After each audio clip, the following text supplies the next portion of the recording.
Assalamualaikum warahmatullahi wabarakatuh. Perkenalkan, saya Adinda Reza Paradela, NPM 19 14 15 10 63 dari jurusan Kehutanan Fakultas Pertanian Universitas Lampung. Di sini saya akan menjabarkan mengenai perilaku satwa liar atau disebut juga dengan etologi dari berbagai sumber. Etologi adalah studi ilmiah dan objektif tentang perilaku hewan, biasanya dengan fokus pada perilaku dalam kondisi yang ada di alam, dan melihat perilaku berbagai sifat adaptif evolusioner. Di sini saya akan menjabarkan sebuah jurnal yang berhubungan dengan perilaku hewan, yaitu Exploring Behavior of the Unusual Mega Herbivore and Spatially Explicit Foraging Model of the Hippopotamus dari jurnal Ecological Modeling dengan volume 171 nomor 1 halaman 127 hingga 183. Dan jurnal ini dirilis pada tahun 2004.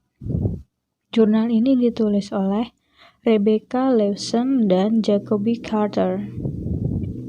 Baiklah, pada jurnal ini saya akan menyebutkan 4 indikator yang akan saya bahas, yaitu yang pertama ada pendahuluan, yang kedua ada metode penelitian, yang ketiga ada hasil dan pembahasan, kemudian yang terakhir ada kesimpulan. Untuk pendahuluan sendiri, terdapat latar belakang, yaitu yang berisikan yang pertama, mengetahui teori makan yang dilakukan oleh hewan dengan berbagai macam ukuran. Yang kedua, mengetahui perilaku makan yang dilakukan oleh hewan herbivora. Yang ketiga, menyelidiki perilaku makan hewan kecil hingga hewan megafauna seperti kuda Nil. Dan yang keempat, menunjukkan perbedaan makan hewan lain dengan kuda Nil. Dan untuk slide selanjutnya, ada tujuan penelitian. Dilakukannya praktikum ini yaitu yang pertama, untuk mengetahui perbedaan perilaku kuda Nil sama dengan hewan lain atau tidak. Dan yang kedua, untuk mengetahui perbedaan penggunaan model eksplisit dan tradisional. Yang ketiga, untuk mengetahui penerapan strategi yang dilakukan kuda Nil dalam mencari makan serta karakteristiknya. Yang keempat, untuk menunjukkan perbedaan kuda Nil dan hewan lain dalam mencari makan dalam golongan hewan herbivora. Kemudian untuk slide berikutnya, ada metode penelitian, yaitu yang pertama, menentukan lokasi untuk penelitian tersebut itu dilakukan di mana.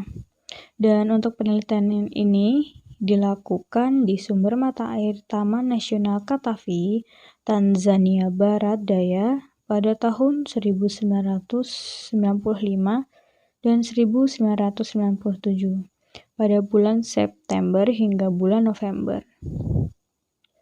Dan untuk yang kedua menggunakan model landscape, yaitu pengamatan dilakukan di area simulasi kuda Nil berlangsung. Yang ketiga, menggunakan cara model, yaitu mengamati perilaku saat makan dengan basis Ester atau GIS.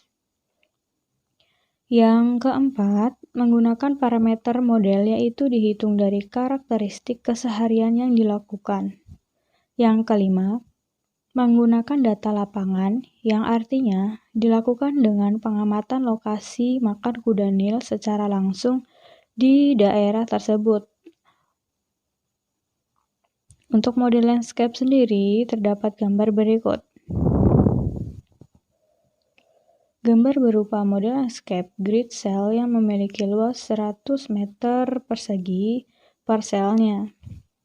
Setiap sel mewakili suatu area dengan luas 4x2 km yang ada di Taman Nasional Katavi, dan data yang didapatkan merupakan hasil pengamatan yang dilakukan dengan berbulan-bulan atau didapatkannya itu tidak secara langsung.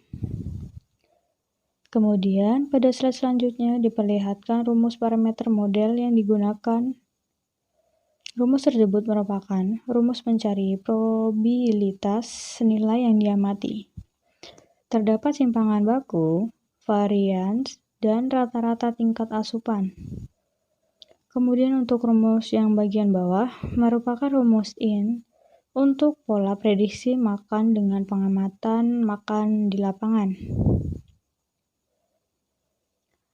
Selanjutnya ada hasil dan pembahasan, yaitu diperlihatkan grafik perbandingan antara mencari makan dengan cara MVT dan CPV. Dan efisiensi yang terjadi itu tergantung dengan proporsi makan dan kebutuhan yang akan digunakan oleh kuda nil. Kemudian Goodwill lebih tinggi menggunakan cara MVT dibandingkan dengan cara CPF, meskipun tidak terlalu signifikan. Kemudian pada slide selanjutnya diperlihatkan grafik yang berisi mengenai hitungan gigitan per menit sebagai fungsi jarak dari kolam kuda nil, dan data tersebut memiliki frekuensi yang tidak terlalu banyak perubahan atau bahkan cenderung mendatar.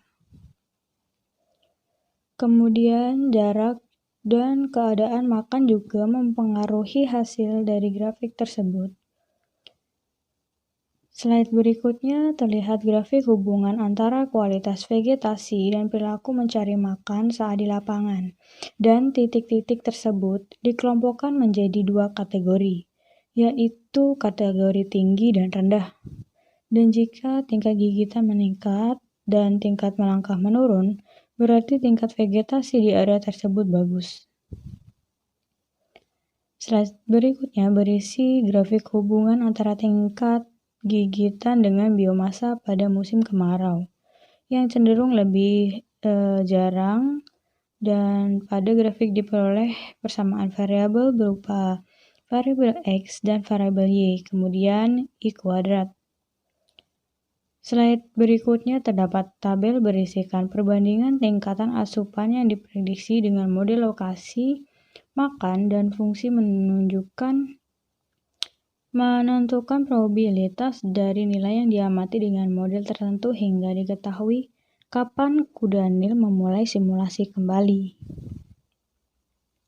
Pada slide selanjutnya diperlihatkan gambar kesesuaian model yang diamati pada setiap pola pergerakan mewakili presentasi waktu yang dibutuhkan untuk mencari makan.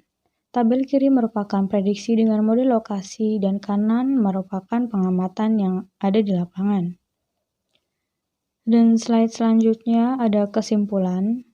Isi dari kesimpulan itu sendiri, yang pertama, teori yang digunakan adalah sama dengan mode-mode yang dilakukan dan akan mengetahui seberapa berpengaruhnya ukuran hewan tersebut. Dan yang kedua, perilaku makan herbivora bervariasi, tergantung dengan jenis dan setiap jenis memiliki kebiasaan makannya sendiri dalam mencari makan. Dan yang ketiga, pada hewan kecil dan besar cenderung tidak terlalu menyulitkan kecuali hewan tersebut memiliki kekhususan harus memakan jenis tumbuhan tertentu untuk keberlangsungan hidupnya. Yang keempat, kuda nil akan mencari makan kebanyakan pada malam hari pada saat udara dingin, karena kuda nil banyak menghabiskan waktu untuk berendam di sungai. Untuk slide selanjutnya, ada daftar pustaka yang digunakan sebagai sumber kajian, dan berikutnya terdapat quotes yang berisi what looks good is not necessarily the best and what looks bad are not necessarily bad. Untuk slide yang terakhir, terima kasih. Dan atas perhatiannya, jika ada kurangnya saya mohon maaf. Saya akhiri presentasi pada kali ini. Semoga berjumpa di lain waktu. Saya Wassalamualaikum warahmatullahi wabarakatuh.